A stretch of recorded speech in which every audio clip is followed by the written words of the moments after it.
राजस्थान के सीएम अशोक गहलोत के दिल्ली आने की खबर है।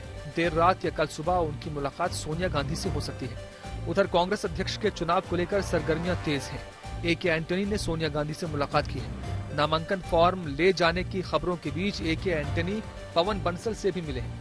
खबर यह है कि दिग्विजय सिंह भी पर्चा दाखिल कर सकते हैं। तमाम सियासी हलचलों के बीच कांग्रेस के महासचिव के.सी. वेणुगोपाल ने दावा किया है कि 2 दिन में सब संभल जाएगा। शराब घोटाले में गिरफ्तार शराब कारोबारी समीर महेंद्रू और आम आदमी पार्टी के संचार प्रभारी विजय नायर को कोर्ट ने कस्टडी में भेज दिया है। विजय नायर 5 दिनों तक सीबीआई रिमांड में रहेंगे, वहीं समीर महेंद्रू 6 अक्टूबर तक ईडी रिमांड में रहेंगे। विजय नायर को अरविंद केजरीवाल और मनीष सिसोदिया का बेहद करीबी माना जाता है।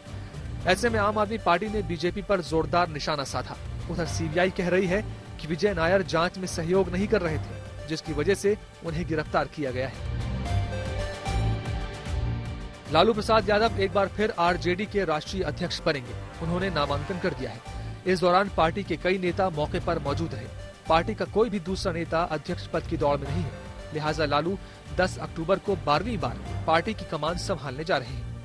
आरजेडी की पूरी चुनावी प्रक्रिया दिल्ली में पूरी की जा रही है।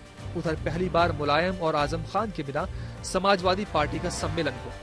लखनऊ में हुए सम्मेलन में अखिलेश यादव ने बीजेपी पर चुनावों में सरकारी मशीनरी के दुरुपयोग का आरोप लगाया। केंद्र सरकार ने दिवाली से पहले केंद्रीय कर्मचारियों को तोहफा देते हुए महंगाई भत्ते में 4% की बढ़ोतरी की है। पिछली बार सरकार ने मार्च में डीए में 3% की बढ़ोतरी की थी, यानी इसे 31% से बढ़ाकर 34% तक कर दिया गया था। अब 4% बढ़ने के बाद ये 38% हो जाएगा। सरकार के महंगाई भत्ते बढ़ाने से देश में 50 लाख कर्मचारियों और 65 लाख पेंशन धारकों को फायदा होगा। बढ़ा हुआ महंगाई भत्ता 1 जुलाई 2022 से लागू होगा। सरकार ने retired lieutenant general Anil Chauhan को नया चीफ ऑफ डिफेंस स्टाफ यानी सीडीएस नियुक्त किया है। वो सैन्य मामलों के विभाग के सचिव के रूप में भी काम करेंगे। जनरल बिपिन रावत के निधन के बाद से सीडीएस का पद खाली था। चौहान देश के दूसरे सीडीएस होंगे। लेफ्टिनेंट जनरल अनिल चौहान पूर्वी कमान के ऑफिसर कमांडिंग इन चीफ रह चुके हैं। उन्होंने 1 सितंबर 2019 को ये पद संभाला था। वो भारतीय सेना के डीजीएमओ भी रहे हैं। अहमदाबाद शहर के एक गरबा मैदान में उस वक्त जमकर बवाल हुआ जब हिंदू संगठनों ने 4 मुस्लिम युवकों को पकड़ लिया। 3 वहां से भाग निकले, लेकिन बजरंग दल के कार्यकर्ताओं ने एक की पिटाई कर दी। दरअसल इस बार बीएचपी और बजरंग दल के कार्यकर्ता गरबा आयोजनों का औचक निरीक्षण कर रहे हैं। इसी दौरान एक पंडाल में उन्हें मुस्लिम युवकों के होने की जानकारी मिली, जिसके बाद उन्होंने युवकों को पकड़ लिया और पिटाई कर दी। सोशल मीडिया पर पिटाई का वीडियो जमकर वायरल हो रहा है। जैसे जैसे अंकिता मर्डर केस की जांच आगे बढ़ रही है, वैसे वैसे नए खुलासे हो रहे हैं। पता चला है कि वनंतरा रिजॉर्ट में जंगली जानवरों का शिकार किया जाता था। पार्टियों में जंगली जानवरों का मांस परोसा जाता था। रिसोर्ट में जांच टीम को एक पिंजड़ा भी बरामद हुआ है। उधर रिसोर्ट पर बुलडोजर चलाने का आदेश किसने दिया, इसको लेकर भी गुत्थी लगातार उलझ रही है। इस बीच कांग्रेस अंकिता मर्डर केस को सीबीआई को सौंपने की मांग कर रही है। हरीश रावत के नेतृत्व में कांग्रेस ने मौन उपवास किया। लता मंगेशकर का आज 93वां जन्मदिन है। इस मौके पर प्रधानमंत्री नरेंद्र मोदी ने उन्हें श्रद्धांजलि दी। प्रभु श्री राम की नगरी अयोध्या में एक कार्यक्रम का आयोजन किया गया था। प्रधानमंत्री नरेंद्र मोदी वर्चुअली इस कार्यक्रम से जुड़े और नया घाट चौराहा का उद्घाटन किया। कार्यक्रम के दौरान प्रधानमंत्री मोदी ने कहा कि लता जी मां सरस्वती की एक ऐसी ही साधिका थी जिन्होंने पूरे विश्व को अपने दिव्य स्वरों से अभिभूत कर दिया था। चंडीगढ़ अंतर्राष्ट्रीय हवाई अड्डा अब शहीद भगत सिंह के नाम से जाना जाएगा। एक कार्यक्रम का आयोजन करके नाम बदलने की रस्म को पूरा किया गया। केंद्रीय वित्त मंत्री निर्मला सीतारमण हवाई अड्डे के नामकरण समारोह में शामिल हुई।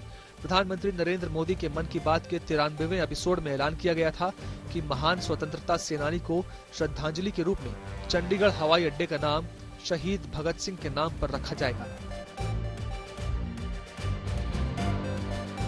करीब 10 दिनों बाद शी जिनपिंग के सामने आने के बाद सारे कयासों और अफवाहों पर फुल स्टॉप लग गया। चीन के राष्ट्रपति कुछ नेताओं और अधिकारियों के साथ प्रदर्शनी देखते नजर आए। दरअसल समरकंद में एससीओ बैठक से लौटने के बाद शी जिनपिंग सार्वजनिक कार्यक्रमों में दिखाई नहीं दे रहे थे, जिसके बाद सोशल मीडिया पर यह खबरें आने लगी थी कि चीन में तख्ता पलट हो गया है और चीनी फौज ने शी जिनपिंग को नजरबंद कर लिया है। आज की सबसे बड़ी खबर आपके लिए यह है कि भारत सरकार ने पॉपुलर फ्रंट ऑफ इंडिया यानी पीएफआई और उसके 8 सहयोगी संगठनों पर 5 वर्ष के लिए प्रतिबंध यानी बैन लगा दिया है। और यह कार्रवाई अनलॉफुल एक्टिविटीज प्रिवेंशन एक्ट यानी यूएपीए कानून के तहत हुई है, जो आतंकवादी गतिविधियों को रोकने का काम करता है। आज हम आपको यह बताएंगे कि पीएफआई पर लगे इस बैन का आखिर मतलब क्या है और पीएफआई पर यह प्रतिबंध लगाना आखिर इतना जरूरी क्यों था। यह बैन उस समय लगाया गया है जब देश भर में पीएफआई के खिलाफ अब तक 2 बड़ी रेड्स हो चुकी हैं। इनमें 17 से ज्यादा राज्यों में उसके 350 लोगों को या तो हिरासत में लिया गया या उन्हें गिरफ्तार किया गया। इनमें पहले चरण की कार्रवाई 22 सितंबर को हुई थी और हमें आपको आज ये बताते हुए बेहद खुशी हो रही है कि इस रेड से 2 दिन पहले यानी 20 सितंबर को हमने इसी ब्लैक एंड व्हाइट शो में पीएफआई पर पूर्ण प्रतिबंध लगाने की मांग की थी। और कल भी हमने आपसे यही कहा था, अगर आपने हमारा कल रात का शो देखा हो, कि हमारी यह मुहिम तब तक रुकेगी नहीं जब तक पीएफआई पर बैन नहीं लग जाता। इसलिए आज हमें बहुत खुशी है और हम आपको अपनी इस मुहिम के कुछ महत्वपूर्ण अंश जरूर दिखाना चाहते हैं, क्योंकि बड़ी बात यह है कि हमने कोशिश की, परिश्रम किया, इस विषय को आपके सामने लाए, इस विषय को सरकार के सामने भी लाए और आप सब ने भी जबरदस्त सहयोग किया। और यह हमारी ही नहीं, ये आपकी भी बहुत बड़ी जीत है। इसलिए आपकी और हमारी इस मुहिम के कुछ अंश देखिए।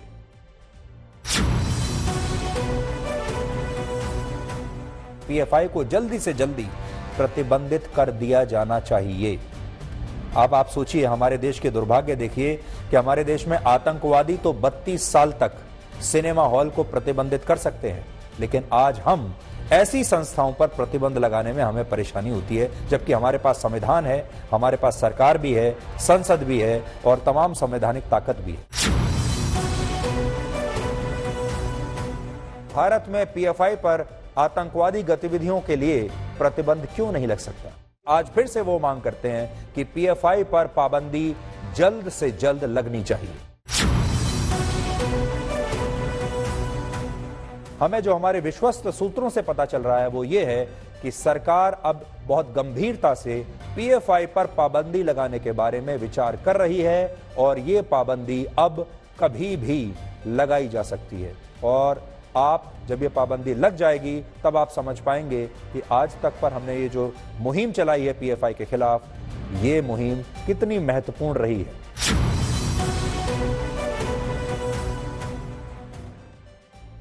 तो इसलिए आप सबने भी हमारा बहुत साथ दिया और ब्लैक एंड व्हाइट के रूप में आपकी और हमारी ये जो टीम बनी है, ये आगे भी देश से संबंधित ऐसे ही विषयों पर अपनी आवाज उठाती रहेगी। भारत के केंद्रीय गृह मंत्रालय ने इस प्रतिबंध का ऐलान आज सुबह 5:43 पर किया। यानी आप में से बहुत सारे लोग तो उस समय सो रहे होंगे, सुबह सुबह यह ऐलान हुआ। इसलिए आज बहुत सारे लोग ये भी सवाल पूछ रहे हैं कि क्या इसके पीछे भी कोई खास वजह है। असल में भारत सरकार जब भी ऐसे किसी भी मामले में गैजेट नोटिफिकेशन जारी करती है तो ये काम या तो दोपहर के समय होता है या फिर रात को 8 से 11 बजे के बीच किया जाता है। और ऐसा बहुत ही कम होता है जब सरकार इतनी सुबह सुबह कोई गैजेट नोटिफिकेशन जारी करे। लेकिन पीएफआई के मामले में सुबह का वक्त इसलिए चुना गया क्योंकि सरकार और सुरक्षा एजेंसियां इस मामले में जरा सी भी देर नहीं करना चाहती थीं और बहुत संभल कर कदम रख रही थीं। सबसे पहले 27 सितंबर को देर रात 2 बजे से सुबह 7 बजे तक दूसरे चरण की रेड की गई, जिसमें लगभग 250 लोगों को हिरासत में लिया गया। इस रेड के बाद रात को 9:45 पर गृह मंत्रालय की एक हाई लेवल मीटिंग हुई, जिसमें एनआईए के डीजी, ईडी के डायरेक्टर और इंटेलिजेंस ब्यूरो के चीफ शामिल हुए। इस बैठक में पीएफआई पर बैन लगाने का फैसला हुआ और इसके बाद रात 11:43 पर यह बैन लागू करने के लिए एक गैजेट नोटिफिकेशन तैयार हो चुका था, जिससे पहले होम मिनिस्टर अमित शाह और फिर बाद में प्रधानमंत्री नरेंद्र मोदी के पास भेजा गया। और रात भर काम करने के बाद सरकार ने आज सुबह 5:43 पर यह नोटिफिकेशन जारी कर दिया और इस तरह पीएफआई पर यह बैन आज लागू हो गया। यानी जिस समय आप सब, पूरा देश सो रहा था, भारत की सरकार जागी हुई थी और इस प्रतिबंध पर काम कर रही थी। केंद्र सरकार ने पीएफआई के अलावा उसके 8 दूसरे सहयोगी संगठनों पर भी 5 साल का बैन लगाया है। इनमें कैंपस फ्रंट ऑफ इंडिया का काम था मुस्लिम युवाओं को पीएफआई की विचारधारा से जोड़ना।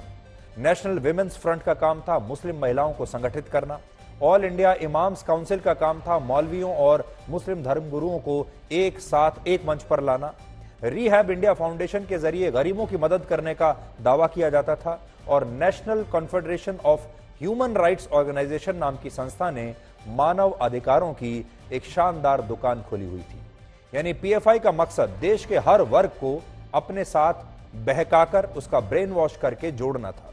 और यह संगठन हमारे देश के सिस्टम में रहकर भारत में इस्लामिक शासन लाना चाहता था और भारत के टुकड़े टुकड़े करने का सपना देखता था। हालांकि इस बैन के बाद अब देश भर में पीएफआई के दफ्तरों पर ताला लगना शुरू हो गया है और पीएफआई ने एक बयान जारी करके अपने कार्यकर्ताओं से कहा है कि वो अब इस संगठन से जुड़ी किसी भी गतिविधि में शामिल ना हो। हालांकि पीएफआई के छात्र संगठन सीएफआई की तरफ से यह कहा गया है कि वो इस बैन के खिलाफ अदालत जाएंगे और इसके खिलाफ कानूनी लड़ाई लड़ी जाएगी।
तो आज खुशी की बात तो है, लेकिन बहुत ज्यादा खुश भी नहीं होना चाहिए, क्योंकि अभी ये लड़ाई बहुत लंबी चलेगी। इस बैन से जुड़ी 3 बातें ऐसी हैं जिनके बारे में आज आपको भी जरूर पता होना चाहिए। पहली बात, अभी पीएफआई और उसके सहयोगी संगठनों पर स्थायी और पूर्ण प्रतिबंध नहीं लगा है।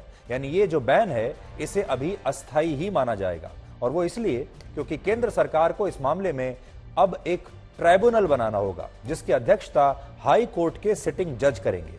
आप इस ट्राइब्यूनल को एक विशेष अदालत भी कह सकते हैं, जिसे अगले 6 महीनों में यह फैसला करना होगा कि पीएफआई पर लगाया ये प्रतिबंध सही है या नहीं।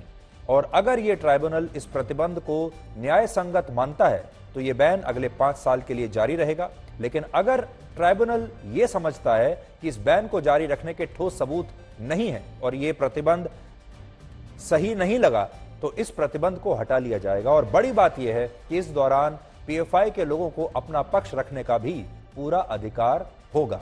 इसके अलावा यह बैन अभी 5 साल के लिए ही लगाया गया है, यानी 5 साल के बाद सरकार फिर से इस प्रतिबंध की समीक्षा करेगी और उसके बाद यह फैसला होगा कि यह बैन बरकरार रहे या फिर इसे हटा लिया जाए। दूसरी बड़ी बात, पीएफआई पर यह कार्रवाई यूएपीए के सेक्शन 3 के तहत हुई है, जो पीएफआई और उसके बाकी सहयोगी संगठनों को टेररिस्ट ऑर्गेनाइजेशन नहीं बल्कि अनलॉफुल ऑर्गेनाइजेशन मानता है।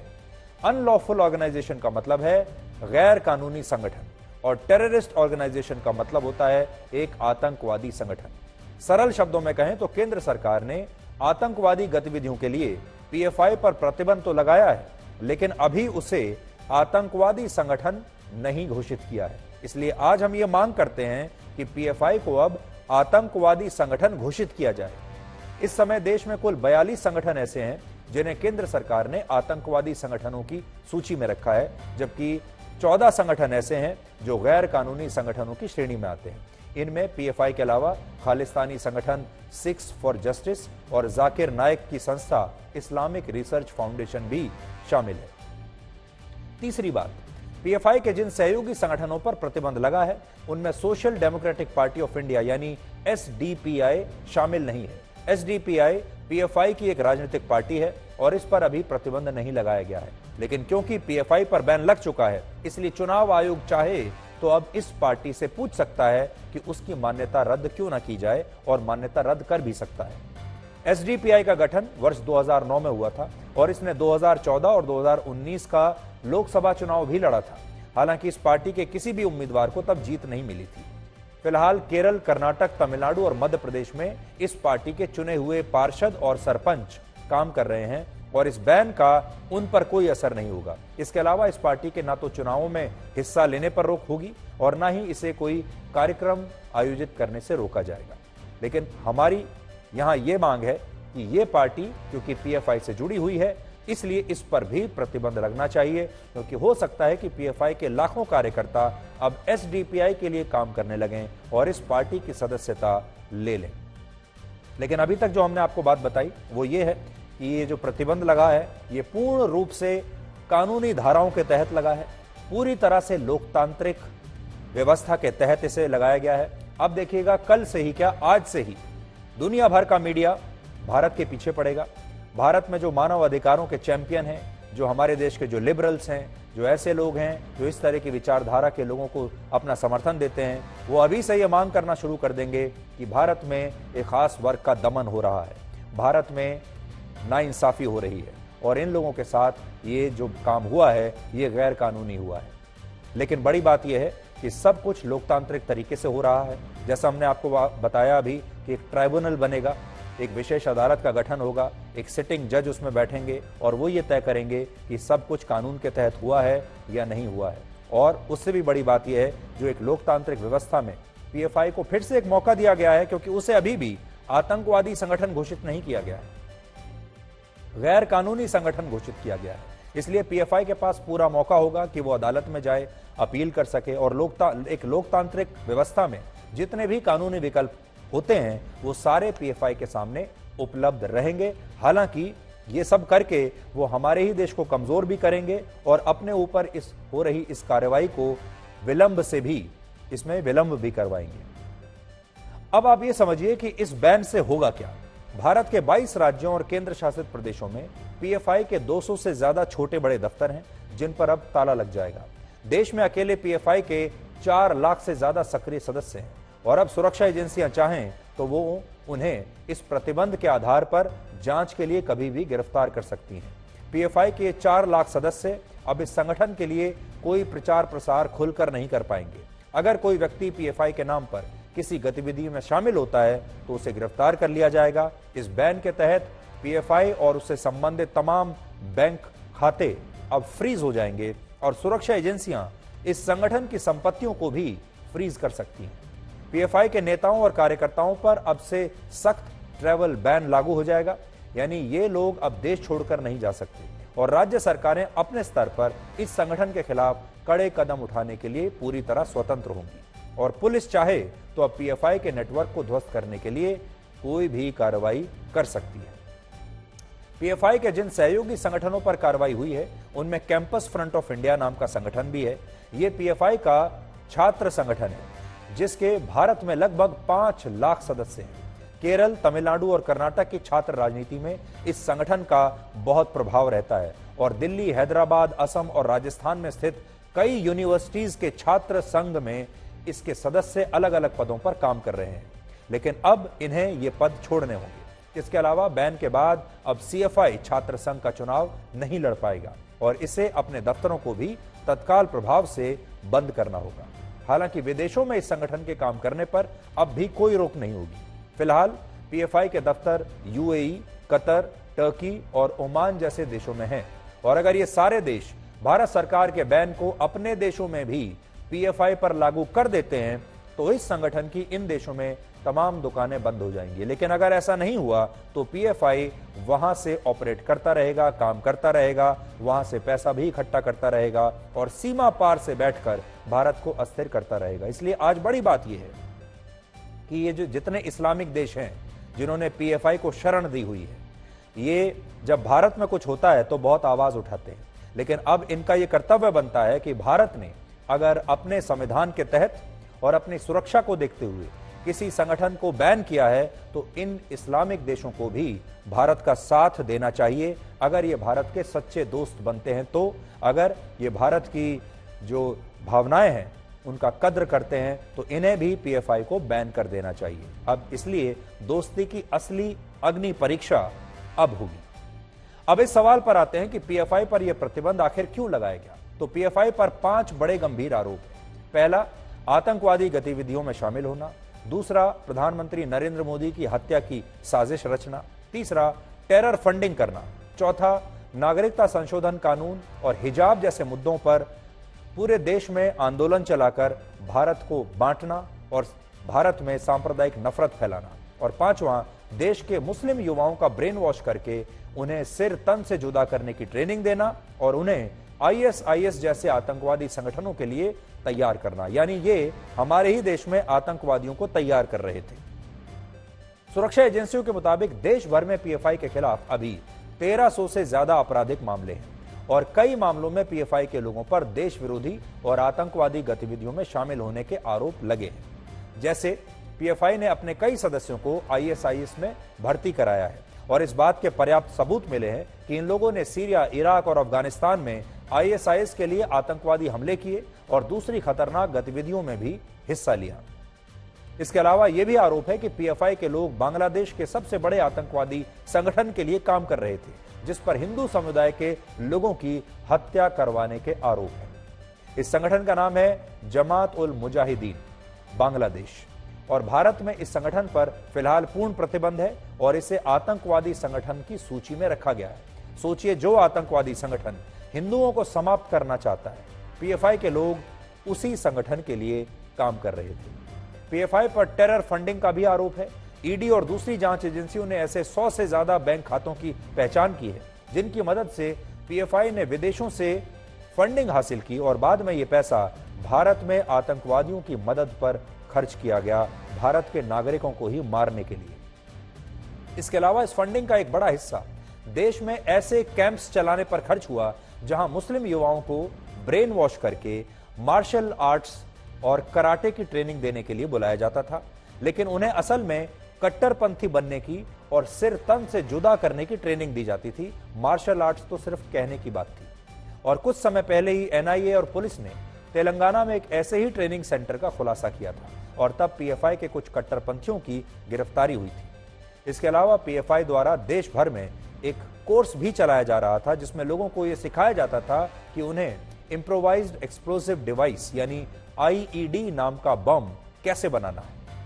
एनआईए ने उत्तर प्रदेश के बाराबंकी से मोहम्मद नदीम नाम के जिस संदिग्ध को गिरफ्तार किया है, उसके पास से एक दस्तावेज मिला है जिसमें लिखा है कि कैसे एक छोटा सा कोर्स करके लोग अपने घर पर ही आईईडी बम बनाना सीख सकते हैं। ये जो डॉक्यूमेंट है इस समय मेरे पास है, आपकी स्क्रीन पर है और इसमें क्या लिखा हुआ है जो है वो आप की स्क्रीन पर जब आप देखेंगे तो आप देख पाएंगे कि कैसे ये ट्रेनिंग दी जाती है।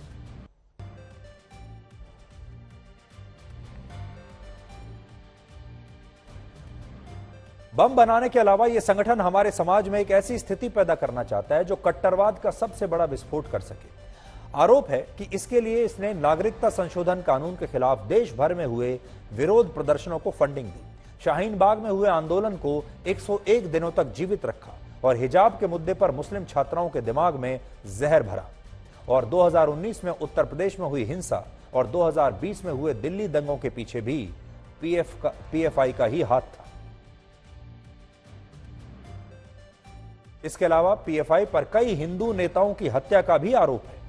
वर्ष 2021 में केरल में आरएसएस के कार्यकर्ता संजीत और 2018 में अभिमन्यु और बिपिन नाम के 2 हिंदू नेताओं की बेरहमी से हत्या की गई थी और इसका आरोप पीएफआई पर ही लगा था। इसके अलावा 2019 में तमिलनाडु के वी रामालिंगम, 2017 में कर्नाटक के शरत, 2016 में कर्नाटक के ही आर रुद्रेश और प्रवीण पुजारी नाम के हिंदू नेताओं को इसलिए मार डाला गया क्योंकि ये लोग पीएफआई की गतिविधियों का विरोध कर रहे थे। यह संगठन इतना खतरनाक था कि इसने केरल में स्थित जंगलों के एक बड़े हिस्से पर अपना कब्जा कर लिया था और जो लोग आईएसआईएस में भर्ती होने के लिए जाते थे उन्हें इन्हीं जंगलों में ट्रेनिंग दी जाती थी और इसी वजह से केंद्र सरकार को इस पर यह बैन लगाना पड़ा। अब हम पीएफआई को लेकर आपके सामने एक बहुत बड़ा खुलासा करने वाले हैं। अब जो तस्वीर आप देखेंगे, ये तस्वीर मलयालम भाषा में प्रकाशित होने वाली एक मैगजीन की है। इस मैगजीन का नाम है तेजस, और इस मैगजीन के फ्रंट पेज पर आप आतंकवादी ओसामा बिन लादेन की तस्वीर देख सकते हैं। सुरक्षा एजेंसियों के मुताबिक वर्ष 2011 में जब अमेरिका ने लादेन को पाकिस्तान में मार गिराया था, उस समय इस मैगजीन के फ्रंट पेज पर लादेन की तस्वीर प्रकाशित करते हुए यह लिखा गया कि लादेन मरा नहीं है, बल्कि वो शहीद हुआ है और वो अल्लाह के पास अब भी जीवित है। आज मैं वही पेज, इसका फ्रंट पेज मेरे पास मैं लेकर आया हूं। जो आप देख पा रहे हैं वो इस समय मेरे हाथ में भी है, और इसमें लिखा है कि जो लोग अल्लाह की राह में मारे गए हैं वो ये नहीं सोचते कि वो मर चुके हैं, वो अभी भी अल्लाह के पास जीवित है। ये जो तेजस मैगजीन है, ये मलयालम भाषा में छपने वाली वही मैगजीन है और अखबार है जिसे पीएफआई का मुखपत्र माना जाता है, और आरोप है कि पीएफआई इसके जरिए कट्टरपंथ को बढ़ावा देता था और सिर तन से जुदा करने की सोच को सही ठहराने की कोशिश करता था और लोगों के मन में जहर भरता था। ये जो अखबार होते हैं, मैगजीन्स होती हैं, यही तो किसी भी विचारधारा के प्रचार प्रसार का एक बहुत बड़ा हथियार होती है, और इन्हीं मैगजीन्स के जरिए, इन्हीं दस्तावेजों के जरिए और इसी तरह के साहित्य के जरिए ये लोग युवाओं का ब्रेन वॉश करते थे।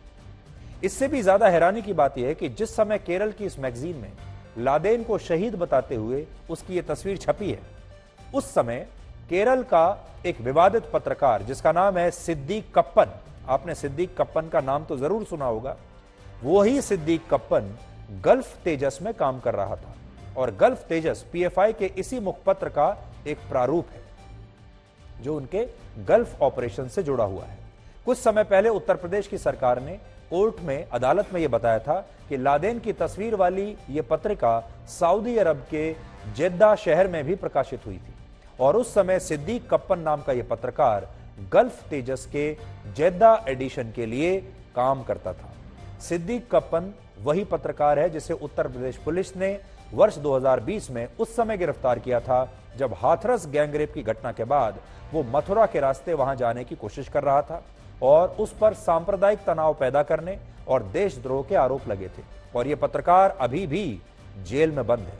लेकिन पीएफआई पर की गई रेड्स में अब यह पता चला है कि सिद्दीक कप्पन इस मलयालम अखबार के लिए उस समय काम करता था जब इसमें लादेन की तस्वीरें प्रकाशित हुई थी। इसलिए अब आप खुद अंदाजा लगा सकते हैं कि पीएफआई और इसके लोग देश की आंतरिक सुरक्षा के लिए कितना बड़ा खतरा है, और इनके पूरे नेक्सस में पत्रकार भी शामिल हैं, एनजीओ के लोग शामिल हैं, बड़े बड़े वकील इसमें शामिल हैं। और सिद्दीक कप्पन जिसके बारे में लगातार अखबारों में छप रहा है, सिद्दीक कप्पन वो व्यक्ति है जिसे जेल में डालने को लेकर पश्चिमी मीडिया ने न जाने कितने आर्टिकल्स लिखे, वॉशिंगटन पोस्ट ने इसका विरोध किया, और हमारे ही देश का एक बहुत बड़ा वर्ग लगातार इस पत्रकार का समर्थन कर रहा है और कह रहा है कि इस पर अत्याचार हो रहे हैं। लेकिन ये वही पत्रकार है जो इस मैगजीन के लिए काम करता था, जो पीएफआई का मुखपत्र है। ये बात आपको बहुत कम लोगों ने अभी तक बताई होगी, आपको पता नहीं होगी।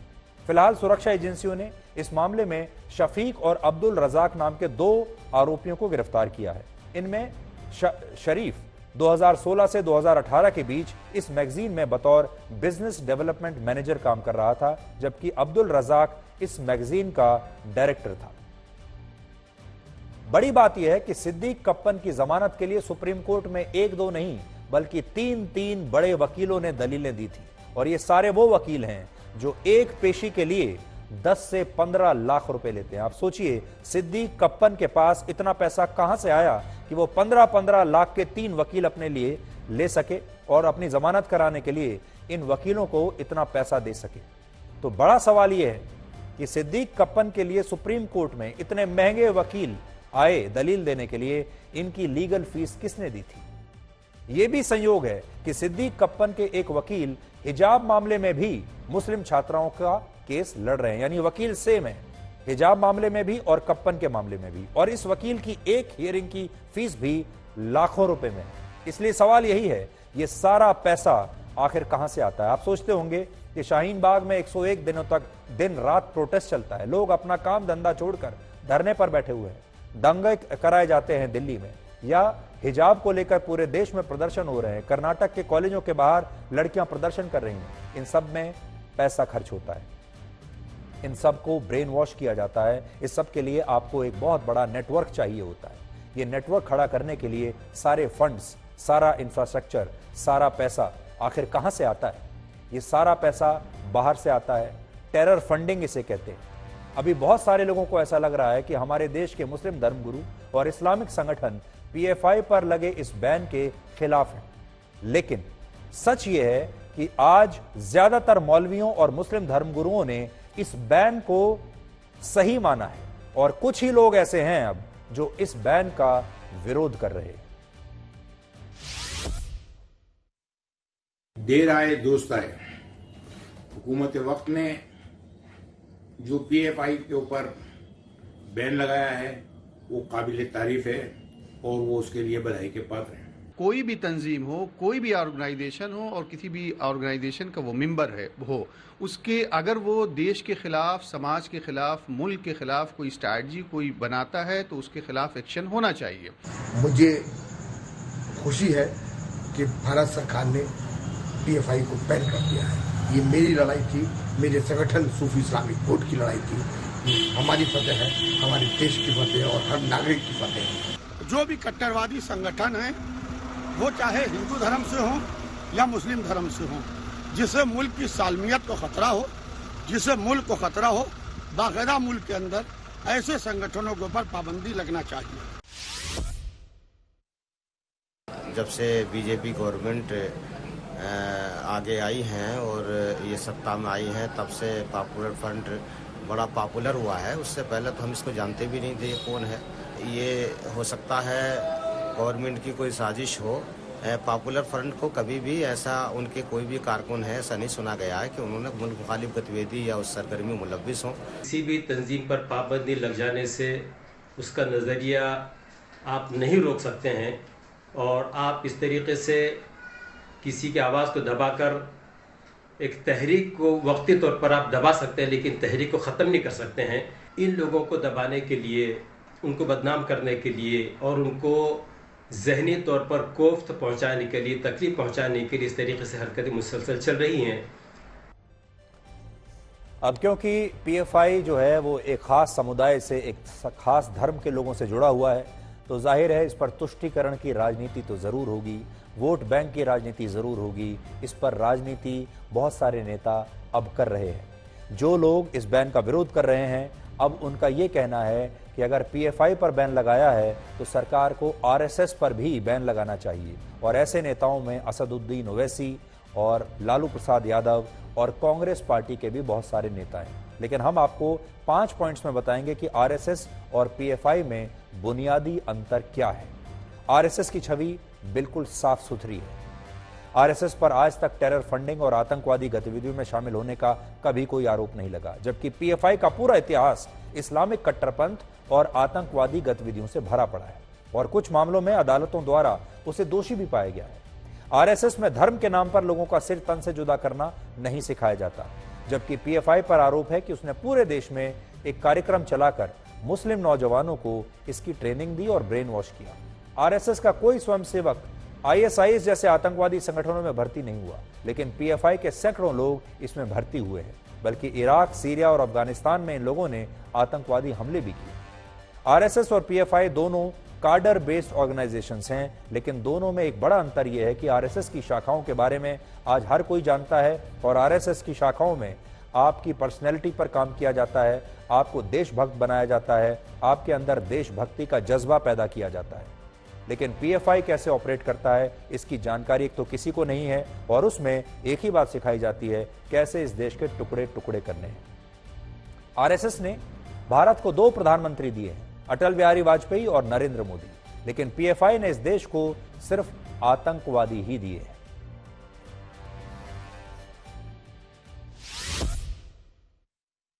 पीएफआई के तरह जितने भी संगठन हैं, इंक्लूडिंग आरएसएस, सब पर प्रतिबंध लगाइए, एकरूपता लगे, दिखने को लगे। ऐसा नहीं कि ये फीलिंग जाए कि खास करके मुस्लिम संगठनों को जो राइट विंग हो, मिडिल विंग हो, सेंटर विंग हो, कोई विंग हो, जो भी रेडिकलाइजेशन और एक्सट्रीमिज्म की तरफ किसी को लेकर जाता है उसको अपोज करने की जरूरत है। और अगर आप ये कह रहे हैं कि रेडिकलाइजेशन सिर्फ एक तरफ हो रहा है, नहीं, रेडिकलाइजेशन हर तरफ हो रहा है। We are demanding RSS also banned. PFI is banning is not a remedy. RSS also doing the majority communalism. Congress सरकार और वामपंथी दलों के समर्थन से 1948 में संघ पर प्रतिबंध लगाया गया, जो वो सिद्ध नहीं कर सके और उनको अल्टीमेटली प्रतिबंध हटाना पड़ा कि संघ एक देश प्रेम, समाज सेवा, अनुशासन की संस्था है। ये मत बैंक तुष्टीकरण के वजह से वो लोगों को देशभक्त कौन है, देशद्रोही कौन है, देशभक्त और देशद्रोही के बीच में फर्क क्या है, वो मालूम नहीं थे क्या? खतरनाक नहीं होता तो बैन थोड़े न करना पड़ता। बैन किया गया है तो निश्चित रूप से कुछ न कुछ ऐसी राष्ट्र विरोधी गतिविधियों में शामिल होने का उनका प्रमाण होगा, जो आने वाले समय में एनआईए स्वयं आप लोगों से साझा करेगी। थोड़ी देर पहले हम आपको बता रहे थे कि एनआईए ने उत्तर प्रदेश के बाराबंकी से जिस मोहम्मद नदीम नाम के व्यक्ति को गिरफ्तार किया था, उसके पास से जो दस्तावेज मिला था वो अभी मैं ढूंढ नहीं पा रहा था, अब मुझे मिल गया है क्योंकि पेपर्स मेरे पास बहुत सारे थे। और देखिए, ये अब आपकी स्क्रीन पर है और इसमें लिखा है a short course on how to make IEDs using easily available materials, ये इसमें लिखा हुआ है। और फिर बॉम्ब बनाने की पूरी विधि इसमें दी हुई है। अब आप सोचिए, पीएफआई ये काम कर रहा है, इसमें ये जब आप दस्तावेज पढ़ लेंगे तो आपको जरा भी शक नहीं रह जाएगा कि पीएफआई कैसे लोगों को आतंकवादी बना रहा है और कैसे उन्हें बम बनाने सिखा रहा है। और ये बम किसके खिलाफ इस्तेमाल होंगे? इसी देश के लोगों के खिलाफ। और सबसे बड़ी बात, इस पूरे डॉक्यूमेंट में जब आप नीचे जाएंगे तो पॉपुलर फ्रंट ऑफ इंडिया नाम लिखा है और इसका हेडक्वार्टर लिखा है, उसका पता दिया हुआ है और हेडक्वार्टर में लिखा है G78 सेकेंड फ्लोर, कालिंदी कुंज, नोएडा रोड, न्यू दिल्ली। जहां मैं हूं इस समय, जहां से मैं आपको यह खबर पढ़कर सुना रहा हूं, पॉपुलर फ्रंट ऑफ इंडिया का जो मुख्यालय है वो यहां से मुश्किल से 10 किलोमीटर की दूरी पर होगा, शायद 10 किलोमीटर से कम दूरी पर होगा। और ये वो पता है जो दिल्ली के शाहीन बाग इलाके में आता है, वही शाहीन बाग जहां पर इतना जबरदस्त प्रदर्शन 100-101 दिनों तक चलता रहा था, वो शाहीन बाग, वहां से ये पीएफआई ऑपरेट करता है। और उसी के दस्तावेजों पर, उसी के लेटर हेड पर यह लिखा हुआ है जिसमें वो बता रहे हैं लोगों को कि ये छोटा सा कोर्स कीजिए हमारे साथ और हम आपको बताएंगे कि घर बैठे बॉम्ब कैसे बनाना है। और ये कितनी बड़ी बात है, ये सब देश की राजधानी दिल्ली में हो रहा है, जहां से हम इस समय ये ब्रॉडकास्ट कर रहे हैं, यहां से मुश्किल से 10 किलोमीटर की दूरी पर।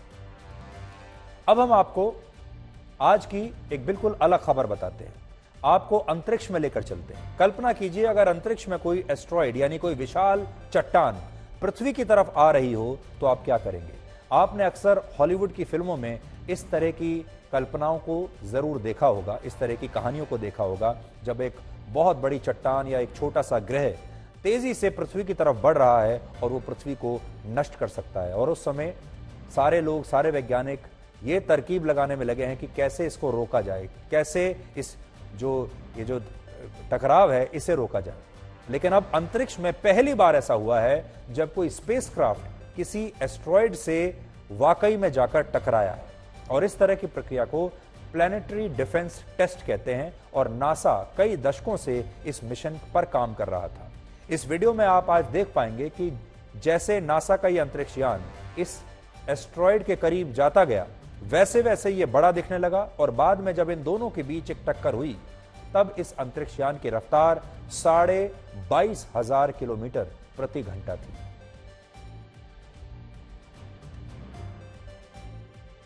इस स्पेसक्राफ्ट को अमेरिका ने डार्ट नाम दिया है, DART, जिसका अर्थ होता है डबल एस्ट्रॉइड रीडायरेक्शन टेस्ट। और इसकी जिस एस्ट्रॉइड से टक्कर कराई गई उसका नाम है डायमरफोस। अंतरिक्ष में इस एस्ट्रॉयड की खोज वर्ष 2003 में हुई थी, जबकि डार्ट नाम के इस अंतरिक्ष यान को नासा ने वर्ष 2021 में लॉन्च किया था। अब यह समझिए कि नासा ने इस अंतरिक्ष यान की इस एस्ट्रॉयड से टक्कर आखिर क्यों करवाई। ऐसा इसलिए हुआ ताकि पृथ्वी को एस्ट्रॉयड्स के खतरे से बचाया जा सके। असल में एस्ट्रॉयड्स एक तरह का प्लैनेट यानी एक ग्रह होता है। जैसे पृथ्वी एक बहुत बड़ा सा ग्रह है, ठीक वैसे ही, लेकिन क्योंकि एस्ट्रॉयड्स आकार में प्लैनेट से बहुत छोटे होते हैं, इसलिए उन्हें ग्रह कहने की बजाय एस्ट्रॉयड्स कहा जाता है। अभी फिलहाल इस समय अंतरिक्ष में अनगिनत एस्ट्रॉयड्स तैर रहे हैं। इनकी संख्या लाखों में हो सकती है, और अगर इनमें से कोई बड़ा एस्ट्रॉयड्स भविष्य में पृथ्वी से टकरा जाता है तो इससे पृथ्वी का एक हिस्सा नष्ट हो सकता है। और इसी खतरे से बचने के लिए नासा ने यह प्रयोग किया है। नासा यह देखना चाहता है कि अगर भविष्य में कोई एस्ट्रॉयड पृथ्वी की तरफ आता है तो वो किसी अंतरिक्ष यान से उसकी टक्कर करवाकर उसकी दिशा और गति को बदल सकता है या नहीं। नासा ने यह टक्कर कराकर अभी इस मिशन का पहला चरण पूरा किया है, और दूसरे चरण में वो ये देखेगा कि इससे इस एस्ट्रॉयड की ऑर्बिट में क्या बदलाव आया। यहां ऑर्बिट का अर्थ है उसका दिशा और गति कितनी बदली। डायमरफस नाम का यह छोटा सा ग्रह 160 मीटर लंबा है, यानी ये कुतुब मीनार जैसी 2 मीनारों के बराबर है, और इससे पृथ्वी की दूरी 1 करोड़ 12 लाख किलोमीटर है। अब सवाल आता है कि यह मिशन इतना जरूरी क्यों है। इसका जवाब यह है कि एक छोटा सा एस्ट्रॉयड पृथ्वी के बड़े हिस्से को तबाह करने की ताकत रखता है। उदाहरण के लिए वर्ष 1908 में साइबेरिया में 40 मीटर का एक छोटा सा एस्ट्रॉयड पृथ्वी पर आकर गिरा था, और इसने वहां लंदन शहर के बराबर एक जंगल को नष्ट कर दिया था।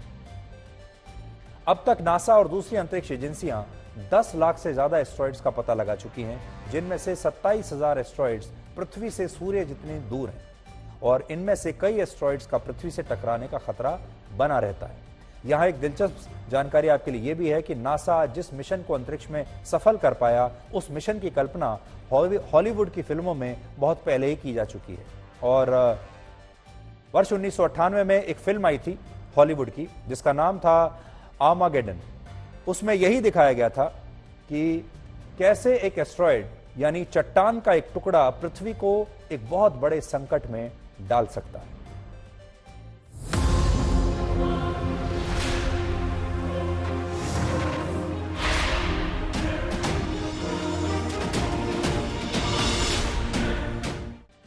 तो इसमें आपके लिए समझने वाली बात यह है कि अगर आप भविष्य में कभी अंतरिक्ष में कोई एस्ट्रॉयड्स या कोई बड़ा प्लैनेट या कोई बहुत बड़ी सी चट्टान पृथ्वी की तरफ तेजी से आती है और यह डर पैदा होता है कि वो पृथ्वी से टकरा सकती है, तो अब हम उसे बीच में ही रोककर उसकी दिशा को बदल सकते हैं। अब हम आपको भारत के रेलवे स्टेशन की कायाकल्प का एक शानदार ट्रेलर दिखाएंगे। हमारे देश में जो लोग रेलगाड़ियों में यानी ट्रेन में सफर करते हैं, वो अक्सर यही सोचते हैं कि भारत के रेलवे स्टेशन की सूरत कभी नहीं बदल सकती, लेकिन आज हम आपको कुछ ऐसी तस्वीरें दिखाएंगे जिन्हें देखकर आपको शायद यकीन नहीं होगा कि भारत में भविष्य के रेलवे स्टेशंस आजकल के मौजूदा एयरपोर्ट से भी ज्यादा आधुनिक और बेहतर दिखेंगे। भारत सरकार ने देश के कुल 199 रेलवे स्टेशंस को अब रीडेवलप करने का फैसला किया है, जिनमें दिल्ली, मुंबई और अहमदाबाद के 3 रेलवे स्टेशंस को रीडेवलप करने पर ही 10,000 करोड़ रुपए का खर्च आएगा। नई दिल्ली रेलवे स्टेशन रीडेवलप होने के बाद कैसा दिखेगा, आप उसकी कुछ तस्वीरें आज देखिए। अब कुछ समय के बाद नई दिल्ली रेलवे स्टेशन पर किसी इंटरनेशनल एयरपोर्ट की तरह शानदार 6 मंजिलों वाला एक इंफ्रास्ट्रक्चर होगा, एक इमारत होगी, और इसका डिजाइन इस तरह तैयार हुआ है कि इसके 2 सिग्नेचर डोम्स दिल्ली की नई पहचान बनाएंगे। नई दिल्ली रेलवे स्टेशन पर अब आपको स्काई वॉक्स दिखेंगे। ग्राउंड और कॉन्कोर्स लेवल पर अलग अलग सड़कें होंगी। स्टेशन के अंदर और बाहर यात्रियों के लिए हर तरह की आधुनिक सुविधाएं होंगी, और सबसे बड़ी बात यह कि स्टेशन पर आना जाना अब बहुत आसान हो जाएगा, क्योंकि स्टेशन से बस स्टैंड जाना हो या एयरपोर्ट जाना हो, स्टेशन से इन सभी ट्रांजिट सुविधाओं को जोड़ा जाएगा। इसी तरह अहमदाबाद में भी जो रेलवे स्टेशन बनेगा, उसका डिजाइन मोढेरा के सूर्य मंदिर की तरह होगा। 2 आइकॉनिक टावर बनाए जाएंगे। स्टेशन के उत्तर और दक्षिण दोनों तरफ रूफ प्लाजा होगा। यानी नीचे प्लेटफॉर्म और रेलवे ट्रैक्स होंगे और ठीक उनके ऊपर फूड प्लाजा जैसी सुविधाएं होंगी। इसी तरह मुंबई के छत्रपति शिवाजी टर्मिनस की सूरत भी बिल्कुल बदल जाएगी, लेकिन अभी उसकी जो मौजूदा बिल्डिंग है उसे हेरिटेज बिल्डिंग के रूप में सुरक्षित रखा जाएगा। इसके अलावा लोकल ट्रेन के लिए एक अलग नॉड और लंबी दूरी के लिए एक अलग स्थान बनाया जाएगा और यात्रियों के लिए स्टेशन पर आधुनिक सुविधाएं होंगी और स्टेशन के आसपास 5.5 एकड़ में एक रूफ प्लाजा बनाया जाएगा। शुरुआत में नई दिल्ली रेलवे स्टेशन, अहमदाबाद और मुंबई के रेलवे स्टेशन को रीडेवलप किया जाएगा और इन्हें अगले 2 से 3 वर्ष के अंदर पुनर्विकसित करने का लक्ष्य तय किया गया है। फिलहाल नई दिल्ली रेलवे स्टेशन पर हर रोज औसतन 400 ट्रेन आती जाती हैं और प्रतिदिन 4,30,000 यात्री यहां से ट्रेनों में सफर करते हैं, लेकिन स्टेशन पर इन्हें तमाम तरह की दिक्कतों का सामना करना पड़ता है। पहले तो स्टेशन तक पहुंचने में ही ट्रैफिक जैम का सामना करना पड़ता है, फिर स्टेशन पर एक प्लेटफॉर्म से दूसरे प्लेटफॉर्म तक जाने में मुश्किलें होती हैं, फुट ओवरब्रिज से लेकर सीढ़ियों तक की में सब जगह भीड़ भाड़ होती है और अगर स्टेशन पर कुछ देर के लिए ठहरना पड़ जाए तो यात्रियों को बैठने के लिए जगह बहुत कम मिलती है। लेकिन अब ये सारी समस्याएं दूर हो जाएंगी क्योंकि नया स्टेशन फुट ओवरब्रिज से मुक्त होगा। नई दिल्ली रेलवे स्टेशन पर अब 150 से ज्यादा लिफ्ट्स और एस्केलेटर्स होंगे। अब आप सोचिए, जब ये नए रेलवे स्टेशन बनकर तैयार होंगे तब रेल का सफर कितना सुविधाजनक होगा, क्योंकि भारत में रोज 2 से 2.5 करोड़ लोग रेल में सफर करते हैं। इनमें बड़ी संख्या में दैनिक यात्री भी होते हैं जो लोकल ट्रेनों में सफर करते हैं और लंबी दूरी की ट्रेनों के भी यात्री होते हैं। सभी के लिए एक बहुत अच्छी खबर है और ये रीडेवलपमेंट सिर्फ दिल्ली, मुंबई और अहमदाबाद तक नहीं रहेगा, बल्कि आज ही रेल मंत्रालय ने यह कहा है कि शुरुआत में देश के 199 रेलवे स्टेशंस को रीडेवलप किया जाएगा, जिसमें 47 स्टेशंस को नए सिरे से बनाने के लिए टेंडर का काम शुरू हो चुका है और 32 दूसरे स्टेशंस के टेंडर की प्रक्रिया चल रही है। रेलवे का कायाकल्प में रेलवे स्टेशन के विकास का महत्वपूर्ण स्थान हो और स्टेशन डेवलपमेंट को लेकर आज महत्वपूर्ण निर्णय लिया गया है और ये भी 3 ऐसे बड़े रेलवे स्टेशन, नई दिल्ली का हो जो देश की राजधानी है, या छत्रपति शिवाजी महाराज टर्मिनस मुंबई हो, या अहमदाबाद रेलवे स्टेशन हो, इनके रीडेवलपमेंट के लिए 10,000 करोड़ रुपए का निवेश को मंजूरी दी है। और अब आखिर में आज की एक और बहुत बड़ी खबर, अब हमारे राष्ट्र की सुरक्षा से जुड़ी ये बहुत अच्छी खबर आपके लिए है। 10 महीनों बाद आज भारत को नया चीफ ऑफ डिफेंस स्टाफ यानी सीडीएस मिल गया है। सेना से रिटायर हो चुके लेफ्टिनेंट जनरल अनिल चौहान को नया सीडीएस नियुक्त किया गया है। जनरल बिपिन रावत भारत के पहले सीडीएस थे और पिछले वर्ष दिसंबर में एक हेलीकॉप्टर क्रैश में उनके निधन के बाद से यह पद खाली था और इस पद पर अब लेफ्टिनेंट जनरल अनिल चौहान की नियुक्ति हुई है। सीडीएस का पद कितना महत्वपूर्ण है और इस पर जनरल अनिल चौहान की तैनाती के क्या मायने हैं, इसे आप अब समझिए। जनरल अनिल चौहान भारतीय सेना के मोस्ट डेकोरेटेड अफसरों में से एक है, जिन्हें परम विशिष्ट सेवा पदक, उत्तम युद्ध सेवा पदक, अति विशिष्ट सेवा पदक, सेना पदक और विशिष्ट सेवा पदक जैसे मेडल से सम्मानित किया जा चुका है। 40 वर्षों तक सेना में अपनी सेवाएं देने वाले जनरल चौहान की एक और खासियत यह है कि उन्हें directorate general of military operations यानी डीजीएमओ जैसे पद पर भी काम करने का अनुभव है। इसके अलावा जनरल अनिल चौहान को जम्मू कश्मीर के आतंकवाद विरोधी अभियानों से लेकर पूर्वोत्तर में सेना की कमान संभालने का भी अनुभव है। जनरल चौहान पूर्वी कमान के general officer commanding in chief भी रह चुके हैं और उनकी उम्र काफी बहुत ज्यादा नहीं है। फिलहाल उनकी उम्र है मात्र 61 वर्ष, यानी वो लंबे समय तक अपनी सेवाएं दे सकते हैं। हालांकि भारतीय सेना में उनकी भर्ती 1981 में 11 गोरखा राइफल्स में हुई थी। नेशनल डिफेंस एकेडमी और इंडियन मिलिट्री एकेडमी देहरादून के छात्र रह चुके जनरल अनिल चौहान भी जनरल बिपिन रावत की तरह उत्तराखंड के ही रहने वाले हैं। और अब आज का इतिहास। वर्ष 1907 में आज ही के दिन शहीद आजम भगत सिंह का जन्म हुआ था। वर्ष 1919 में भगत सिंह सिर्फ 12 साल की उम्र में जलियांवाला बाग गए थे। वहां कुछ ही घंटों पहले ब्रिटिश सेना ने निहत्थे लोगों का नरसंहार किया था और भगत सिंह पर इस नरसंहार का बड़ा गहरा प्रभाव पड़ा। आजादी की लड़ाई में शामिल होने के बाद भगत सिंह ने बलवंत, रंजीत और विद्रोही नाम से कई अखबारों और पत्रिकाओं में लेख लिखे थे और भगत सिंह से ब्रिटिश सरकार इतना डरती थी कि अदालत की तरफ से जारी फांसी की तारीख 24 मार्च 1931 थी, लेकिन इससे 11 घंटे पहले ही 23 मार्च को ही लाहौर जेल में भगत सिंह, राजगुरु और सुखदेव को फांसी दे दी गई। आज ही के दिन वर्ष 1929 में भारत की महान गायिका लता मंगेशकर का जन्म हुआ था। उन्होंने 36 से ज्यादा भाषाओं में 25,000 से ज्यादा गाने गाए। लता मंगेशकर ने अपने करियर की शुरुआत एक्टिंग के साथ की थी। 1949 में बनी फिल्म महल के लिए उन्होंने एक गीत गाया था जिसके बोल थे आएगा आने वाला। एक सुपरहिट गाना था और ये फिल्म और गाना दोनों सुपरहिट हुए।